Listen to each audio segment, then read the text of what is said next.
We are here in the name of the American people. The passing of American soldiers killed as they returned from difficult duty abroad is marked by our presence here. At this point, the dimensions of the tragedy are known to almost every person in the country. Most of the young men and women we mourn were returning to spend the holidays with their families. They were full of happiness and laughter as they pushed off from Cairo. And those who saw them at their last stop spoke of how they were singing Christmas carols. They were happy. They were returning to kith and kin. And then the terrible crash, the flags lowered to half-staff and the muffled stops, and we wonder how this could be. How could it have happened and why? We wonder at the stark tragedy of it all, the enormity of the lost. For lost were not only the 248, but all of the talent, the wisdom, and the idealism that they had accumulated. Lost, too, were their experience and their enormous idealism. Who else but an idealist would choose to become a member of the armed forces and put himself or herself in harm's way for the rest of us? Who but an idealist would go to hard duty in one of the most troubled places of the world and go not as a matter of conquest, but as a force that existed to keep the peace? Some people think of members of the military as only warriors, fierce in their martial expertise.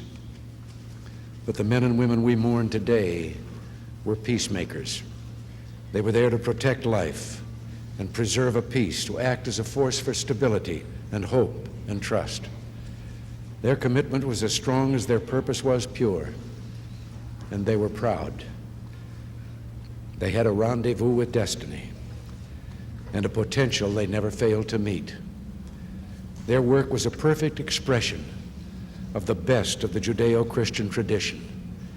They were the ones of whom Christ spoke when he said, "Blessed are the peacemakers, for they shall be called the children of God." Tragedy is nothing new to mankind, but somehow it's always a surprise, never loses its power to astonish.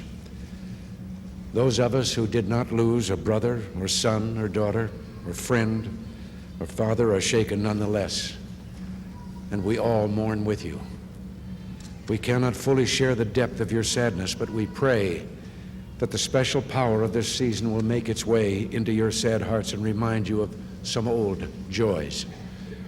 Remind you of the joy it was to know these fine young men and women, the joy it was to witness the things they said and the jokes they played, the kindnesses they did and how they laughed. You were part of that, and you who mourn were a part of them. And just as you think today of the joy they gave you, think for a moment of the joy you gave them and be glad. For love is never wasted. Love is never lost. Love lives on and sees us through sorrow. From the moment love is born, it is always with us, keeping us aloft in the time of flooding and strong in the time of trial. You do not grieve alone. We grieve as a nation together, as together we say goodbye to those who died in the service of their country. In life, they were our heroes.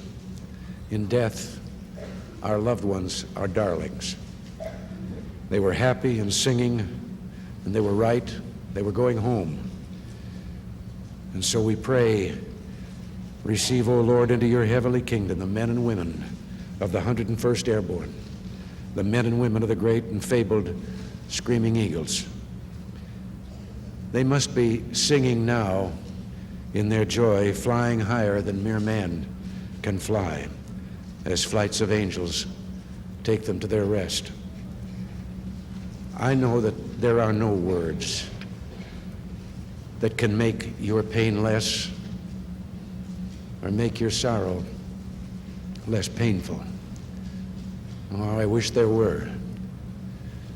But of one thing we can be sure. As a poet said of other young soldiers in another war, they will never grow old. They will always be young.